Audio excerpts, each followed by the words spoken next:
Hey guys, today we're going to be making a stacked hair bow.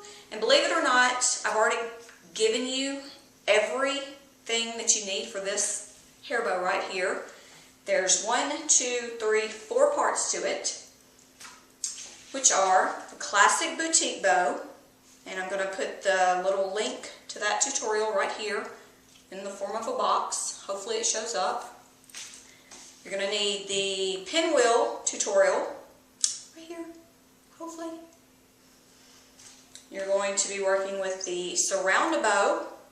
This one's flopping. It'll be right here. Again, I hope. If not, all of these will be down below. And our newest tutorial, the 2-loop topper, or the twister bow as I like to call it. And again, I'm going to put right here.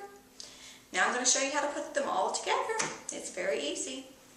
Okay, really quick, I'm going to show you how I made my spikes or my pinwheels for this stacked bow. Since we are working with a 4-inch base bow, you want your spikes or your pinwheels, as I call them, to be at least 2 inches wider than your bow, at least for your first layer. So this is going to be my first layer, this orange and black dot ribbon. And I cut these strips into 6 inches. Each one of these are 6 inches. And then this is going to be the layer that's going to go on top of this pinwheel. And these are about 5 inches. And how I'm going to do my cuts at the end, I'm going to do V-cuts. Just going to be cutting a little V. Like so.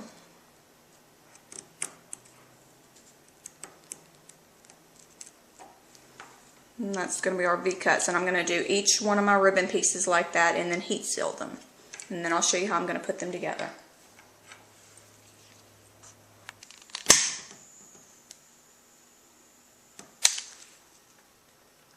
I always find that doing my spikes, or my pinwheels as I call them, is the most tedious process in a stacked bow. So I like to do them all together. Just go ahead and do your cuts, seal, and then put them away until you need them. Because it will take a lot of time, especially if you use more than what I'm using, which is 2 layers. Okay, for this bow we're going to use the orange and black dot on the bottom. So just like in the pinwheel tutorial, you're just going to take them, pinch them in the middle, one on top of the other.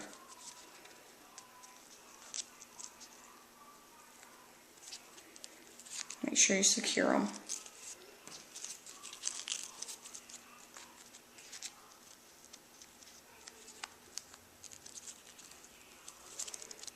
Now we're just going to take our thread and secure the middle right here, and then our first layer of spikes, or pinwheels as I like to call them, is done.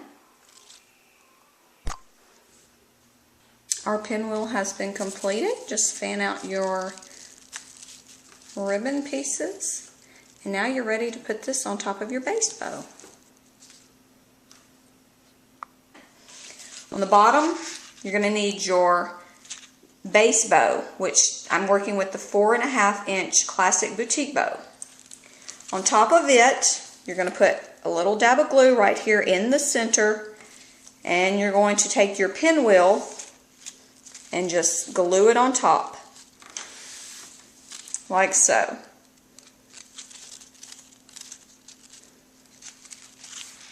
Now once you have those two glued together, and secure it with your thread once you glue it, next comes the surround bow. Again, glue in the middle, secure it on top, and then go back around it with your thread. Now, on the very top is going to be your 2-loop topper bow. Again, glue in the middle, place it, and then secure it with your thread. Now I'm going to show you what it looks like when all 4 pieces are assembled. And here is our pinwheel attached to our classic boutique base bow. See how the ribbons are fanned out? Now we're going to put our surround bow on top. Here I just made just a double color surround bow, and you can find the tutorial for that again in the link section. Here's what it looks like with our third layer, which is the surround bow. We got 1 layer, 2 layers, 3 layers. Now we're going to put our twister bow on top. And here is the final product with all 4 layers. You've got your classic boutique, your pinwheel, surround bow, and your 2-loop twisted topper bow. I've secured it to my clip, as you can see, and added a cute little cat over here on the side since it's a Halloween bow. But there you have it, a stacked boutique style bow.